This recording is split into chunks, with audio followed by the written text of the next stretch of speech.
мой заместитель изучил возможности севмолзавода в Инкермане.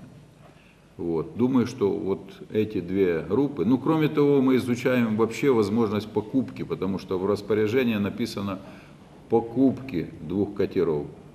И определено 16 миллионов. Мы задаем вопрос, ну написали хорошо, но а если мы купим 3 за 16, вот это нам разрешат или нет? Ну, вот сейчас идет изучение этого вопроса. Если, конечно, я заинтересован в том, чтобы деньги эти были освоены в Севастополе. Вот в Инкермане достаточно мощная база севморзавода, есть стапеля, есть специалисты, действительно.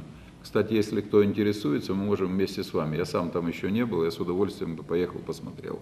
Вот.